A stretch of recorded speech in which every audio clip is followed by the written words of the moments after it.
New ইয়র্কে আমার দ্বিতীয় দিন কেটে গেল। দ্বিতীয় দিন না, প্রথম দিন।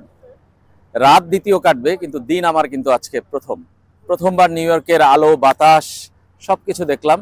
কালকে বলছিলাম যে নিউ ইয়র্কে শুরুটা আমার খুব ভালো লাগেনি। অন্তত আমি যদি বলি যে আহ, রাস্তায় এয়ারপোর্টে নামার পরের থেকে, কিন্তু আজকে ভালো লাগছে। নিউ ইয়র্কের সত্যিকারের আবহ কিন্তু আমি দেখতে পাচ্ছি। এবং নিউ ইয়র্কে আমি আজকে আমার দিনগুলো একটু বলি। সকালে ঘুম থেকে উঠেই কিন্তু আসলে চলে আসতে হয়েছে একদম সরাসরি নাসাউ কাউন্টি ক্রিকেট স্টেডিয়ামে, যেখানে বাংলাদেশ ভারত প্রস্তুতি ম্যাচ বিশ্বকাপের খেলেছে। তবে ঘুম থেকে উঠে আসলে বলাটা ঠিক হলো না, ঘুমাতেই তো আসলে খুব একটা পারিনি। বাংলাদেশে যখন দিন তখন এখানে রাত, সুতরাং বাংলাদেশের সময় মেনে ঘুমাতে গিয়ে ঘুম আর আসে না। কতবার যে রাতের বেলা ঘুমের থেকে উঠেছি, তারপরে একটা সময় এখানকার ভোর 5:30, সেই সময় একবারেই উঠে গেলাম, আর ঘুমানোর সুযোগই হলো না। কিন্তু সেই হিসাব করলে আমি কালকে বলছিলাম যে 30 ঘন্টা আমার জার্নি প্লেনে, তারপরে এখানে এসে আরো 7-8 ঘন্টা ছিল, কিন্তু ঘুমানোর সুযোগ পেয়েছিলাম 5 ঘন্টার মতো, সেটাও পারলাম না। কিন্তু এখনো কিন্তু ক্লান্তি নেই, এখনো আমি ফিটফাট, এখনো কাজ করে যাচ্ছি। যাব, কেবল দিনটা শুরু হলো এবং সামনে কিন্তু অনেক কাজ পড়ে রয়েছে, অনেক দিন পড়ে রয়েছে এই বিশ্বকাপে। সেই হিসাবে যদি বলি, আমার প্রথম দিনটা ভালোই কাটছে নিউ ইয়র্কে। বাংলাদেশের ম্যাচ আসলে আমার মন খারাপ করে দিয়েছে, বাংলাদেশের পারফরমেন্স আপনাদেরও মন খারাপ করে দিয়েছে। হয়তোবা ভাবছেন যে বিশ্বকাপে কি করবে বাংলাদেশ দল, কিন্তু বাংলাদেশ দল ভালো করতেও তো পারে। আমরা তো আশা নিয়েই আছি, সব কিছুতেই আমাদের আশাই বাঁচিয়ে রাখে। এই বিশ্বকাপেও তাই হবে। যেটা বলি, আজকের দিনে কিছু ঘটনা বলি। যেমন প্রথম বলি যে যখন বাসার থেকে আমি স্টেডিয়াম পর্যন্ত আসছিলাম, 40 মিনিটের দূরত্ব, লং আইল্যান্ডে থাকি আমি। লং আইল্যান্ড থেকে এই নাসাউ কাউন্টি, নিউ ইয়র্কের মূল শহরে না, এটা কাউন্টি, বুঝতেই পারছেন যে শহরের বাইরে ছোট ছোট কাউন্টি।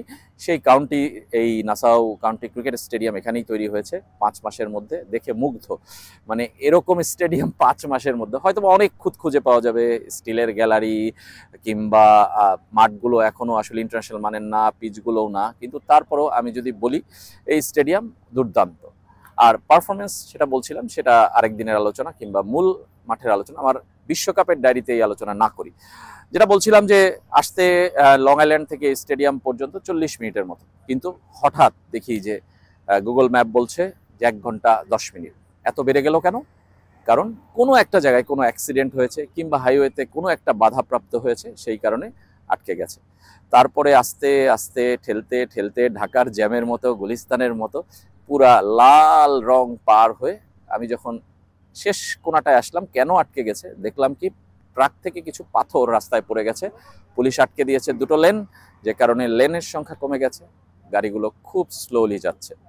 সব মিলে যদি বলি, সেটাই হলো প্রথম অভিজ্ঞতা নিউ ইয়র্কের রাস্তার।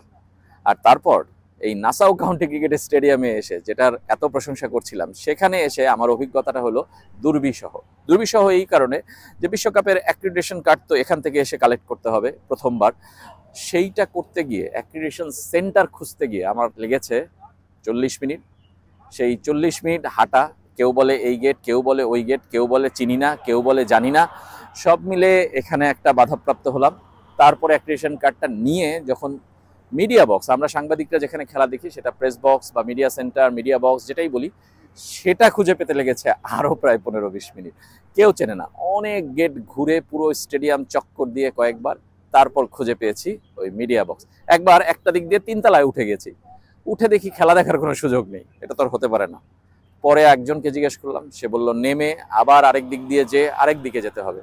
তারপর সেই পথ অনুসরণ করে গিয়ে 4 তলায় হেঁটে উঠে দেখলাম যে প্রেস বক্স, এবং সেটা অন্য অনেক ইন্টারন্যাশনাল স্টেডিয়ামের চেয়েও কোনো অংশেই খারাপ না, এবং মাঠের ভিউ ভালো। সব মিলে বলতে হবে যে এই অভিজ্ঞতাটা আসলে একটু ব্যতিক্রম।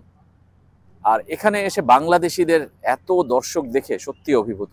বাংলাদেশিরা প্রাণ ভরে বাংলাদেশ দলকে সমর্থন করতে এসেছিল, এবং শেষ পর্যন্ত তারা অবশ্য হতাশায় ফিরে গেছে। একজনের কথা আমার খুব ভালো লেগেছে, যে যুক্তরাষ্ট্রে বাংলাদেশ দল খেলছে নিউ ইয়র্কের মতো জায়গায়, সেটাই কি বাংলাদেশের বড় পাওয়া নয়?